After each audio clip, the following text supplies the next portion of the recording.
नमस्कार, मैं हूं प्रवीण। इंडिया टाइम 24 न्यूज में आपका स्वागत है। मेरा नंबर काफ़ी लोगों ने अपने व्हाट्सएप ग्रुप पर जोड़ा हुआ है। परसों व्हाट्सएप के किसी एक ग्रुप पर एक मैसेज आया जिसमें लिखा था, विशेष सूचना, आम आदमी पार्टी के समस्त कार्यकर्ताओं को सूचित किया जाता है कि कल शाम 5 बजे तिहाड़ जेल गेट नंबर 3 से हम सबके वरिष्ठ नेता आदरणीय श्री मनीष सिसोदिया जी को रिहा किया जाएगा। आप सभी ज्यादा से ज्यादा संख्या में पहुंचकर श्री मनीष सिसोदिया जी का उत्साह बढ़ाएं। शुरू में मुझे लगा कि इस ग्रुप में कोई जज साहब जुड़े हुए होंगे, क्योंकि जिस वक्त ये मैसेज आया उस वक्त उस समय तक ना तो अदालत लगी थी, ना मनीष सिसोदिया पर कोई सुनवाई हुई थी, ना कोई पैरवी, ना फैसला। लेकिन व्हाट्सएप पर इस तरह का मैसेज तैयार किया गया जिसे पढ़कर लग रहा था जैसे सिसोदिया वाकई रिहा हो रहे हैं। इसमें निवेदक के तौर पर जोड़ा गया विधायक विनय मिश्रा को, पार्षद नरेंद्र गिरसा को, विधानसभा अध्यक्ष साहब राज जी को और द्वारका विधानसभा के तमाम नेताओं को। हम ये नहीं कहते कि विधायक की या पार्षद की इसमें रजामंदी होगी या उनको पता होगा कि इस तरह के मैसेज सोशल मीडिया पर वायरल किए जा रहे हैं द्वारका विधानसभा में या पूरी दिल्ली में। इस पर हम कोई टिप्पणी नहीं करना चाहते। हो सकता है कि वो कार्यकर्ता इतना खुश हो गया हो कि उसे लगा हो कि आज तो सिसोदिया जी बाहर आने ही वाले हैं और जोश जोश में उसने एक्साइटेड होकर इस तरह का मैसेज बना दिया हो और सब जगह शेयर कर दिया हो। ये उसकी अपनी इच्छा है। लेकिन अदालत के फैसले से पहले किसी व्यक्ति द्वारा इस तरह का मैसेज तैयार करना कितना सही है, ये आपको आज इस कमेंट में बताना है। इस रिपोर्ट के एक काफ़ी पुराने कार्यकर्ता ने इसका विरोध भी किया कि बिना अदालत के फैसले के इस तरह के मैसेज क्यों फॉरवर्ड किए जा रहे हैं। उसके बाद ग्रुप में काफ़ी सारी आपस में बातचीत होती गई, लोग बातचीत करते रहे, मैसेज करते रहे, वो सब बताने की ज़रूरत भी नहीं है। उसके कुछ देर बाद खबर आई कि अदालत ने मनीष सिसोदिया की जमानत याचिका खारिज कर दी। लेकिन सवाल उठ रहा है कि क्या संजय सिंह और मनीष सिसोदिया की तरह अरविंद केजरीवाल की दिवाली भी अब जेल में मनेगी? शराब घोटाले मामले में मनीष सिसोदिया, संजय सिंह के बाद अब अरविंद केजरीवाल को भी ईडी का नोटिस गया है। दिल्ली आबकारी नीति के केस की जांच की आंच मुख्यमंत्री अरविंद केजरीवाल तक पहुंच गई है और अब ईडी ने समन जारी कर दिया है। ईडी यानी प्रवर्तन निदेशालय ने दिल्ली के मुख्यमंत्री अरविंद केजरीवाल को आबकारी नीति से जुड़े मनी लॉन्ड्रिंग मामले में पूछताछ के लिए 2 नवंबर को तलब किया है। इससे पहले इसी मामले में मनीष सिसोदिया और संजय सिंह जेल में बंद हैं। ये तो आप सभी लोग जानते हैं। इस फैसले को लेकर आम आदमी पार्टी भाजपा सरकार पर हमलावर है। सुनिए आप नेताओं ने क्या कुछ कहा। आप लोग क्या करेंगे, क्योंकि आपके यहाँ सब ऑर्डर भी है और आप कह रहे हैं कि सारी चीजें आपके फेवरेबल भी हैं, जमानत फिर भी नहीं दी गई, तो अब आगे क्या? देखिए, ये इस बात को हमें समझना पड़ेगा कि ये जो prevention of money laundering act है, PMLA, ये एक साधन बन गया है, एक तरीका बन गया है। बिना किसी भ्रष्टाचार को साबित किया आप जेल में डाल सकते हैं किसी को, आप किसी को भी जेल में रख सकते हैं। हम तो कहते हैं अगर किसी भी नेता ने भ्रष्टाचार किया है, चाहे वो आम आदमी पार्टी का हो, चाहे वो बीजेपी का हो, चाहे वो कांग्रेस का हो, चाहे TMC का हो, चाहे DMK का हो, उसको जेल में डालो, लेकिन सबूत दिखाकर जेल में डालो।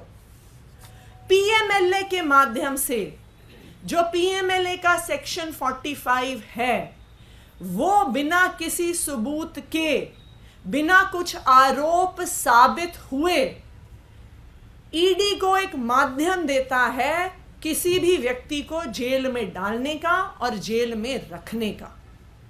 तो हमें इस बात को समझना होगा कि आज जो ईडी के हाथ में हथियार है, जो prevention of money laundering act है, वो बिना ट्रायल के, बिना आरोप साबित हुए किसी भी व्यक्ति को जेल में रख सकता है।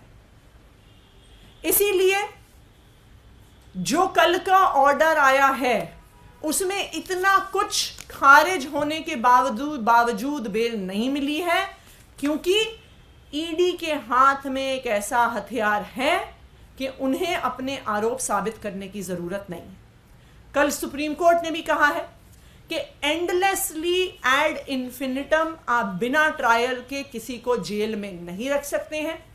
उन्होंने ईडी को भी आदेश दिया है कि इस ट्रायल को जल्द से जल्द पूरा किया जाए, क्योंकि जब तक ट्रायल नहीं होता है, जब तक आरोप साबित नहीं होते हैं, तो आप किसी को भी ऐसे बंधक बना के नहीं रख सकते। और यही कारण है कि सुप्रीम कोर्ट ने कहा है कि अगर आरोप साबित करने की जो प्रक्रिया, जो ट्रायल की प्रक्रिया है, अगर वो डिले होती है तो फिर से जमानत की याचिका मनीष सिसोदिया जी फाइल कर सकते। दरअसल ईडी ने दिल्ली शराब घोटाले मामले में दाखिल अपने आरोप पत्रों में कई बार अरविंद केजरीवाल के नाम का उल्लेख किया है और कहा है कि आरोपी दिल्ली आबकारी नीति 2021-22 को तैयार करने और लागू करने के संबंध में आम आदमी पार्टी नेता के संपर्क में थे। हालांकि बाद में यह आबकारी नीति रद्द कर दी गई थी। सूत्रों के मुताबिक मामले में इस महीने की शुरुआत में ही गिरफ्तार किए गए आप सांसद संजय सिंह से पूछताछ के आधार पर कुछ नए खुलासे हुए हैं। सूत्रों ने कहा कि अरविंद केजरीवाल से नए सुरागों पर स्पष्टीकरण मांगा जाएगा।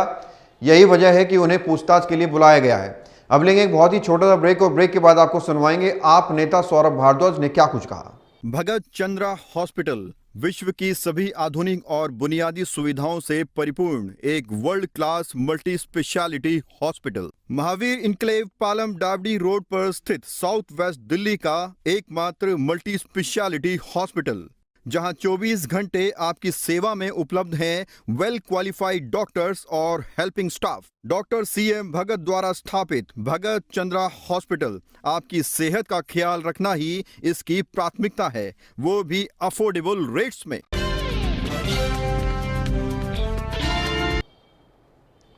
ब्रेक के बाद आपका स्वागत है। अब आपको सुनवाते हैं कि आप विधायक सौरभ भारद्वाज ने इस पूरे मामले पर क्या कुछ कहा। जैसा कि खबर आ रही है कि अब केंद्र सरकार की ईडी ने दिल्ली के मुख्यमंत्री श्री अरविंद केजरीवाल जी को समन भेजा है 2 तारीख का। इससे ये बात साफ हो जाती है कि केंद्र सरकार का एक ही मकसद है, किसी तरीके से आम आदमी पार्टी को खत्म कर देना, और इसके लिए वो कोई कसर नहीं छोड़ रहे। किसी तरीके से कैसे भी फर्जी केस बना के मुख्यमंत्री अरविंद केजरीवाल जी को जेल में बंद किया जाए और आम आदमी पार्टी को खत्म किया जाए। इससे पहले 16 अप्रैल को आम आदमी पार्टी के राष्ट्रीय संयोजक केजरीवाल से सीबीआई ने यानी केंद्रीय जांच ब्यूरो ने मामले में 9 घंटे से अधिक समय तक पूछताछ की थी। दिल्ली शराब घोटाले केस से जुड़े मनी लॉन्ड्रिंग मामले में आम आदमी पार्टी के 2 दिग्गज नेता मनीष सिसोदिया और संजय सिंह अभी सलाखों के पीछे हैं। मनीष सिसोदिया को झटका देते हुए सुप्रीम कोर्ट ने सोमवार को दिल्ली आबकारी नीति मामले में संबंधित भ्रष्टाचार और धन शोधन मामलों में उनकी नियमित जमानत याचिका खारिज कर दी और कहा कि मामले में अस्थायी तौर पर 338 करोड़ रुपए के हस्तांतरण की पुष्टि हुई है। तो ये दिल्ली में हुआ और आम आदमी पार्टी को 2 बड़े झटके लगे। पहला झटका तो ये कि मनीष सिसोदिया की जमानत याचिका सुप्रीम कोर्ट ने ये कहते हुए खारिज कर दी कि जो 338 करोड़ का घोटाला शराब मामले में हुआ है उसमें उनका इन्वॉल्वमेंट है। और दूसरा बड़ा झटका ये लगा कि दिल्ली के मुख्यमंत्री अरविंद केजरीवाल को भी ईडी ने नोटिस भेजा है और 2 नवंबर को उन्हें पूछताछ के लिए बुलाया है।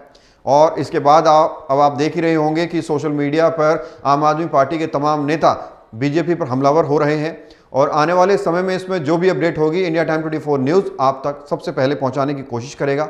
बहरहाल इस खबर में इतना ही। देश और दुनिया की तमाम खबरों के लिए आप बने रहिए हमारे साथ और देखते रहिए इंडिया टाइम 24 न्यूज़।